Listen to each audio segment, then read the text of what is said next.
છેલ્લે આપણે ઘનતા અને દળનો અભ્યાસ કર્યો હતો. અમને એમના એક્ઝામ્પલમાં આગળ વધીએ. કોયડા નંબર 5.4.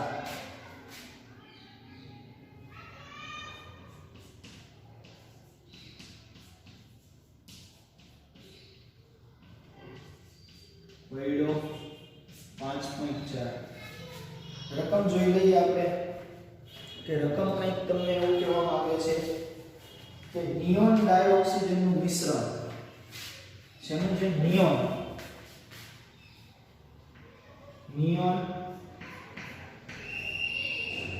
અને O2 ડાયોક્સિજનનું મિશ્રણ છે. નિયોન અને ડાયોક્સિજનનું મિશ્રણ 70.6 ગ્રામ ડાયોક્સિજન. આનું દળ છે 70.6 ગ્રામ ડાયોક્સિજન અને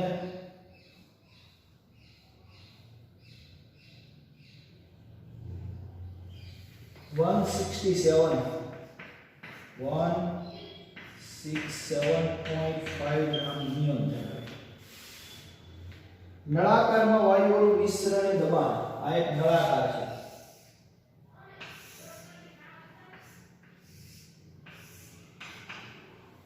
નળાકાર પાત્રની અંદર વાયુઓના મિશ્રણનું દબાણ 25 બાર. 25 બાર. તો મિશ્રણમાં ડાયોક્સિજન અને નિયોનના આંશિક દબાણ શોધો.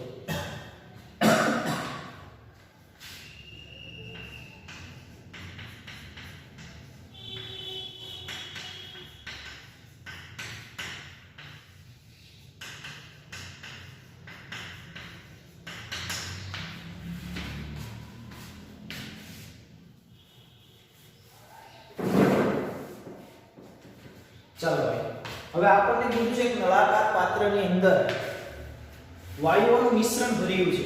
વાયુઓ ક્યાં ક્યાં? આ નળાકાર પાત્ર છે એની અંદર વાયુઓનું મિશ્રણ એટલે નિયોન અને O2 બંનેનું મિશ્રણ ભરેલું છે. નિયોનનું દળ આપી દીધું 167.5 ગ્રામ. ઓક્સિજનનું દળ આપી દીધું 70.6 ગ્રામ. આ બંને વાયુ મિશ્રણ થયા ને આ નળાકાર પાત્રની અંદર ત્યારે એનું દબાણ 25 બાર આપેલું છે. કુલ દબાણ કેટલું આપી દીધું? 25 બાર આપી દીધું છે. તો તમને એવું કીધું છે કે O2 અને N2 ના આંશિક દબાણ શોધો. આંશિક દબાણ શોધવા માટે શું કરતા હતા આપણે? ગઈકાલે ગણતરી કરી હતી. ઇન્ડિવિડ્યુઅલ દબાણ. ઓકે, પર્સનલી એક એકનું દબાણ તમને ગણવાનું કીધેલું છે. તો ચાલો કોઈ પણનું આંશિક દબાણ જોતું હોય તો પહેલા આપણે શું જોઈએ? મોલ શોધવા પડે. શું શોધવું પડે? મોલ. તો પ્રથમ આપણે મોલની ગણતરી કરશું. પહેલા કોના? ડાયોક્સિજનના મોલની સંખ્યા શોધીએ. ડાયોક્સિજન એટલે O2 ના મોલની સંખ્યા વજનના છેદમાં આણ્વીય દળ. O2 કેટલું વજન આપ્યું છે? 70.6 ગ્રામ. 70.6 વજનના છેદમાં આણ્વીય દળ. ડાયોક્સિજનનું આણ્વીય દળ કેટલું થશે? 32 ગ્રામ મોલ ઇન્વર્સ. 32 ગ્રામ મોલ ઇન્વર્સ. આ કેટલું છે? ગ્રામ. ગ્રામ ગયા મોલ ઇન્વર્સ છે. તો બતાવો 70 ભાગ્યા 32. 70.6 ભાગ્યા 2.21 મોલ વધશે. ઉપર આવે એટલે 2.21 મોલ. O2 ના મોલ આપણને મળી જશે. હવે આપણે જે શોધવાના છે તે કોના? નિયોનના મોલની સંખ્યા શોધવાની છે. ચાલો નિયોનના મોલની સંખ્યા. નિયોનના મોલની સંખ્યા. વજન કેટલું છે નિયોનનું? 167.5 ગ્રામ. 167.5 ગ્રામ. નિયોનનું આણ્વીય દળ કેટલું થાય? નિયોનનું આણ્વીય દળ થશે 20 ગ્રામ મોલ ઇન્વર્સ.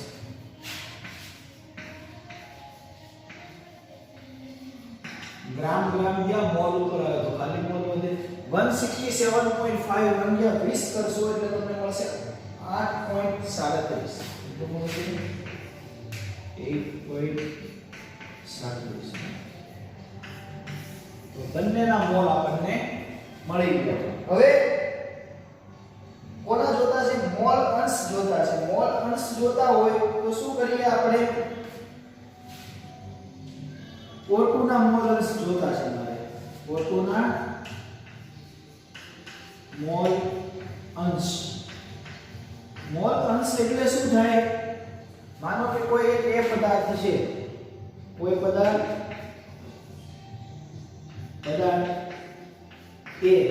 અને કોઈ પદાર્થ B છે, કોઈ પદાર્થ B છે.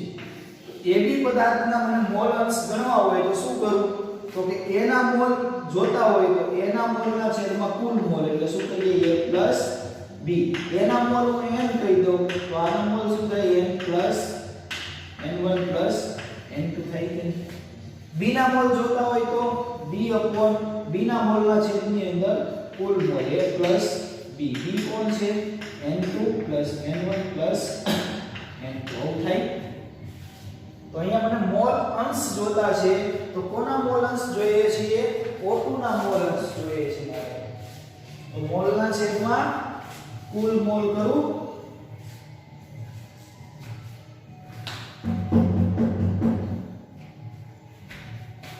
તો O2 ના મોલ અંશ જોતા છે તો O2 ના મોલ કેટલા છે?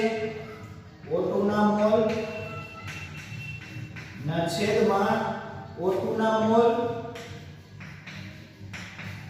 પ્લસ નિયોન ના મોલ. આવું થાય. આનો મતલબ આવો થઈ ગયો કે O2 ના મોલ કેટલા મળ્યા? 2.21 અપોન O2 ના મોલ 2.21 પ્લસ એની ના મોલ કેટલા છે? 8.37. આ કેટલું મળશે આપણને?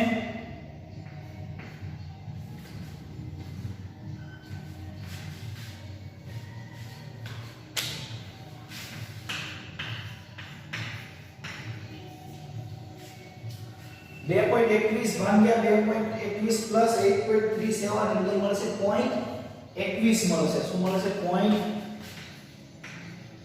0.21. આ શું મેળા? મોલ અંશ. કોના મેળા?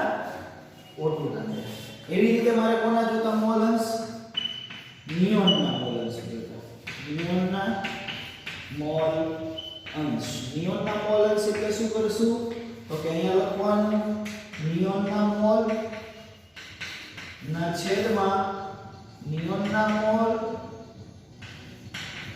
પ્લસ O2 ના. બતાવો નિયોનના મોલ કેટલા છે? 8.37 upon 8.37 પ્લસ O2 ના મોલ 2.21. આ કેટલું મળશે મને? એ મળશે મને 0.79.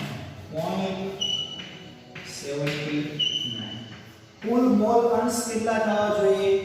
1 થવા જોઈએ. 1 કરતા મોલ અંશ ક્યારેય વધારે હોય નહીં. તો બતાવો 0.79 અને 0.21 એટલે કેટલા થઈ ગયા? 1 થઈ ગયા. તો મોલ અંશનો સરવાળો કેટલો હોય? 1 હોય. 1 કરતા વધારે હોતો નથી. હવે શું જોઈએ છીએ કે નિયોનના મોલ અંશ અને વાયુનું નિયોનના મોલ અંશ મળી ગયા આપણને. O2 ના મોલ અંશ મળી ગયા. મને શોધવાનું શું કીધું છે? O2 અને નિયોનનું આંશિક દબાણ શોધવાનું કીધું છે. તો ચાલો આંશિક દબાણ આપણે શોધી લઈએ. અથવા બીજી રીતે આને જો કોઈ કરવા જાય તો એવું પણ કહી શકીએ કે ભાઈ મને O2 ના મોલ અંશ મળી ગયા. કેટલા મળ્યા? 0.21 O2 ના મોલ અંશ મળી ગયા. તો કુલ મોલ અંશ કેટલા હોય? 1 હોય. તો 1 માંથી આને બાદ કરો એટલે કેટલા મળે? 0.79 થયું. વધારે કોના મોલ અંશ છે? નિયોનના મોલ અંશ હોય. આવી રીતે પણ કરી શકીએ આપણે. ચાલો હવે આંશિક દબાણ જોઈએ છે. તો આંશિક દબાણમાં શું? વાયુનું આંશિક દબાણ મોલ અંશ ગુણ્યા કુલ દબાણ. વાયુનું આંશિક દબાણ. આંશિક દબાણની ગણતરી કઈ રીતે થાય? કુલ મોલ ગુણ્યા મોલ અંશ ગુણ્યા કુલ દબાણ. મોલ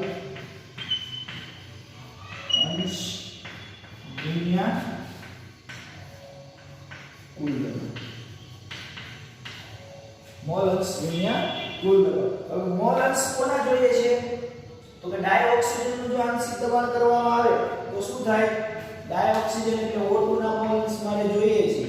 O2 નું આંશિક દબાણ જોઈએ છે. આંશિક દબાણ કોનું છે? આંશિક દબાણ O2 નું. તો શું કરવાનું? મોલ અંશ કોના લેવાના?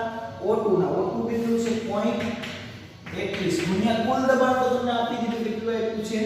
25 બાર. બંનેનો સરળ ગુણાકાર કરશો એટલે તમને મળશે આંશિક દબાણ 5.25 બાર. મળશે 5.25 બાર.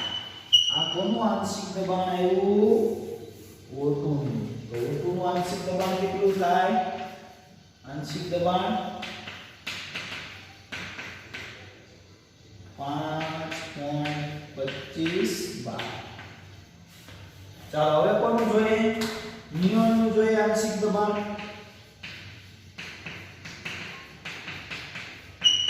નિયોન ના મોલ કેટલા?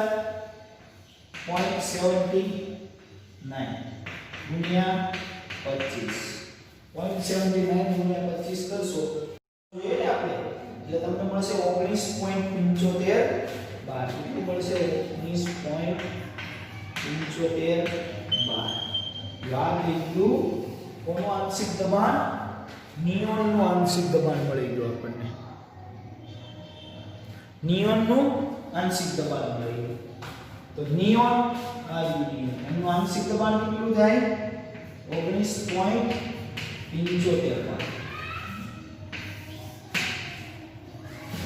તો કોઈ પણ નું આંશિક દબાણ આપણને ગણવાનું કે કોઈ પણ નું આંશિક દબાણ આપણને ગણવાનું કે તો આંશિક દબાણ ગણવા માટે શું જોઈએ? મોલ અંશ જોઈએ. શું જોઈએ? આંશિક દબાણ ગણવા માટે શું જોઈએ? મોલ અંશ જોઈએ. મોલ અંશ જોઈએ તો મોલ અંશ શેના ઉપરથી મળે? મોલ ઉપરથી મળે. તો પહેલા આપેલા જે કે પદાર્થ છે એનો શું શોધી લેવાના? મોલ શોધી લેવાના. એના ઉપરથી મોલ અંશ શોધી લેવાના અને એના ઉપરથી આંશિક દબાણ મળશે. ગઈકાલે જ આપણે ગણતરી કરી કે આંશિક દબાણ ગુણ્યા કુલ દબાણ. આંશિક દબાણ જોતું હોય તો શું કરવું પડે? મોલ અંશ ત્યાં આપણે આવી રીતે લખતા હતા xi pi આવું કરતા હતા કે ને? આ શું બતાવતા હતા? અહીંયા p કુલ દબાણ બતાવતા હતા. તો કુલ દબાણ આપણને આપેલું છે xi, આપણે શોધવાના છે મોલ અંશ. તો પ્રથમ આપણે શોધી લઈએ. શું શોધવાનું? મોલ. કોઈ પણના મોલ આપણને મળી જાય તો મોલ ઉપરથી શું શોધી શકીએ આપણે? મોલ અંશ શોધી શકીએ. મોલ અંશ મળી જાય તો આપણે આંશિક દબાણ શોધી શકીએ. આંશિક દબાણ શોધવા માટે શું કરવું પડે? તો કે આંશિક દબાણ શોધવા માટે કરવું પડે મોલ અંશ ગુણ્યા કુલ દબાણ. મોલ અંશ શોધવા માટે શું કરવું? મોલના છેદમાં કુલ મોલ. અને મોલ શોધવા માટે શું કરવું પડે? વજનના છેદમાં આની. આટલી વસ્તુ આપણને આવડતી હોવી જોઈએ. ચાલો પહેલો 5.4 ક્લિયર.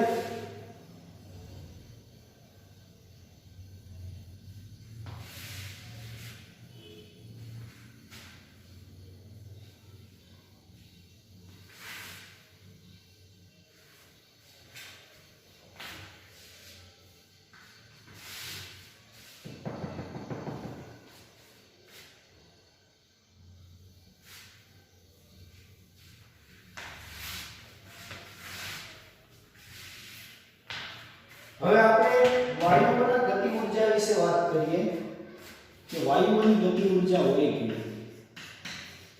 વાયુની ગતિ ઊર્જા.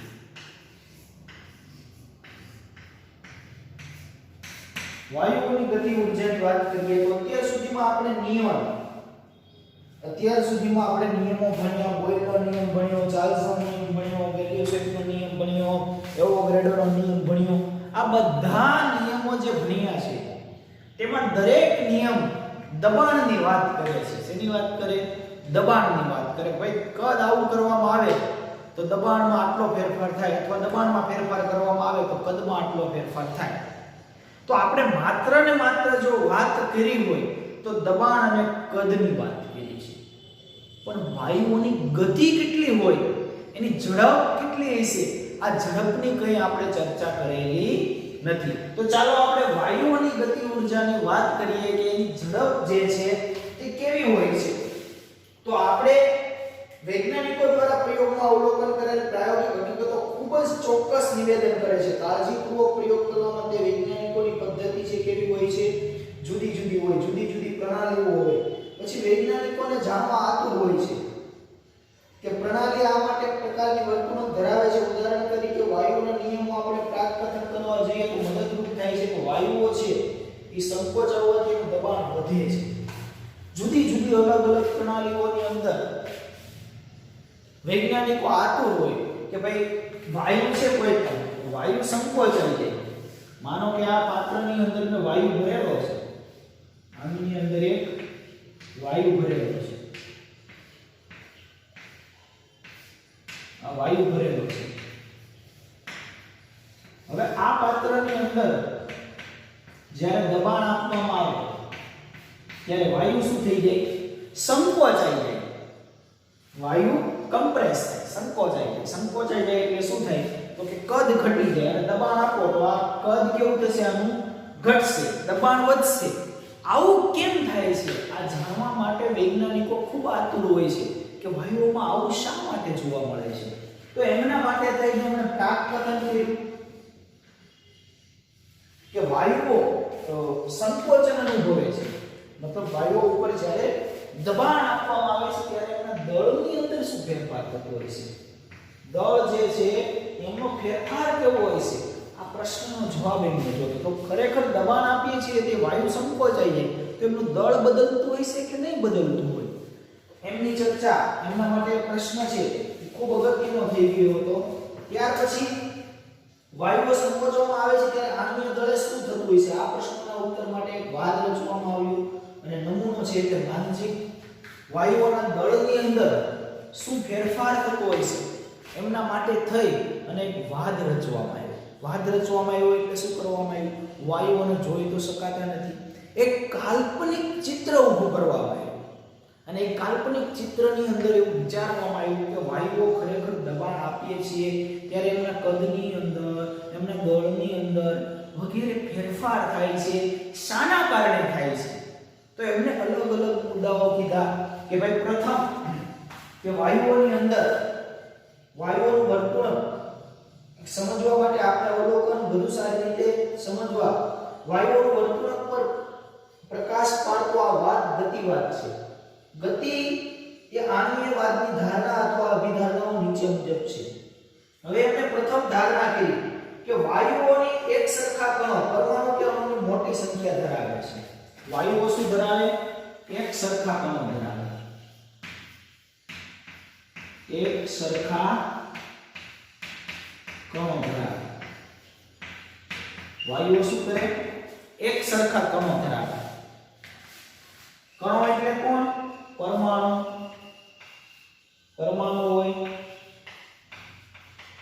અણુ હોય કે આયન. અણુ, પરમાણુ કે આયન વાયુઓ ધરાવે છે. તો આ બધા પરમાણુ જે અણુ, પરમાણુ કે આયન ધરાવે છે એ કણો ખૂબ જ નાના અને સરેરાશ એકબીજાથી અલગ હોય છે.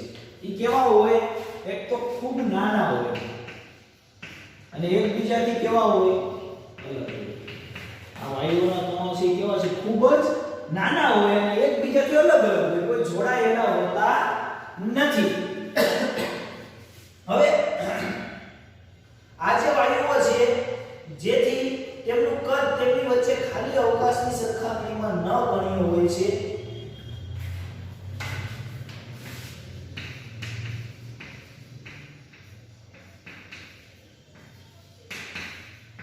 તેથી એમને બિંદુ દળ કહેવામાં આવે.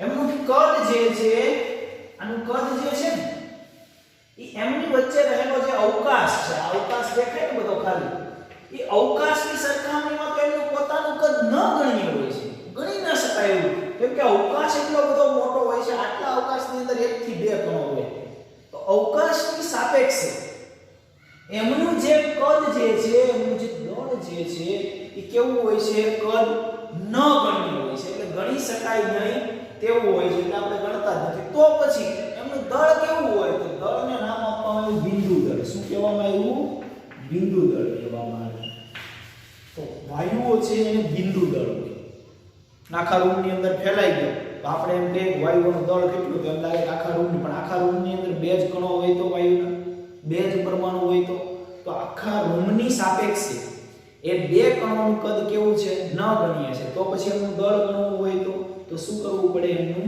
બિંદુ દળ લેવું પડે છે તે કણનું દળ ગણવામાં આવે છે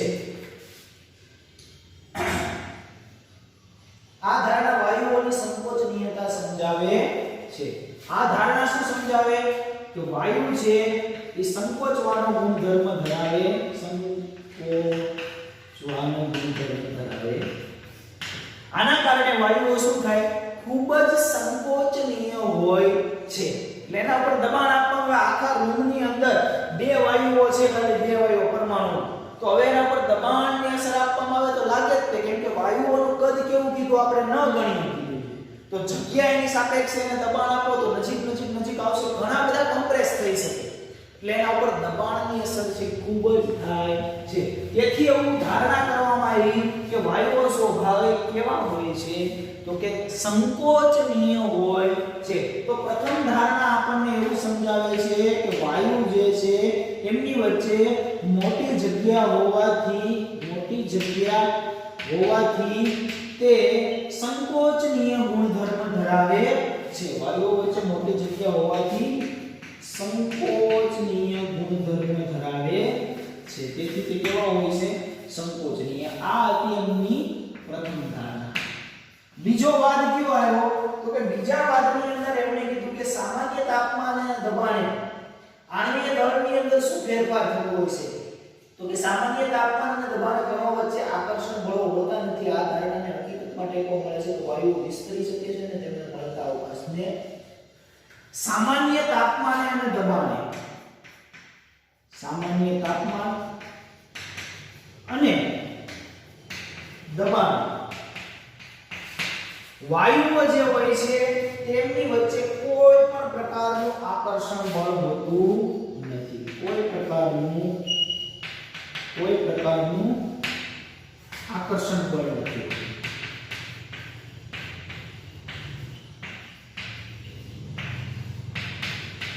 ભાઈ સામાન્ય તાપમાન અને દબાણે વાયુઓ છે આ વાયુઓ પર કોઈ પણ તાપમાનની અસર કરવામાં નથી આવતી કોઈ પણ પ્રકારનું બાહ્ય દબાણ નથી લગાડવામાં આવતું ત્યારે ઘટક કણો વચ્ચે કોઈ પણ પ્રકારનું આકર્ષણ બળ હોય ના વાયુઓની વચ્ચે આકર્ષણ અને દબાણની અસર આપવામાં આવે તો તાપમાન અને દબાણની અસર જો આપવામાં આવે તો વાયુઓ એકબીજાની નજીક આવે છે અને વાયુઓ જો એકબીજાની નજીક આવે તો એમની વચ્ચે આકર્ષણ બળ ઉદ્ભવે અને આકર્ષણ બળ ઉદ્ભવે એટલે વાયુઓ ખૂબ નજીક હોવાથી એમનો કદ છે એમાં શું થાય છે ઘટાડો થાય છે અને ઘનતાની અંદર શું ફેરફાર થશે આ ફેરફાર થશે તો સામાન્ય તાપમાન અને દબાણે વાયુઓ જે છે એમની વચ્ચે આકર્ષણ બળ હોતા નથી એ હકીકતમાં એ ટેકો મળે છે કે વાયુઓ વિસ્તરી શકે છે અને તેમને મળતા અવકાશને રોકી લે છે તેથી તો આપણે કહીએ છીએ કે વાયુ શું કરે છે વાયુઓ વિસ્તરી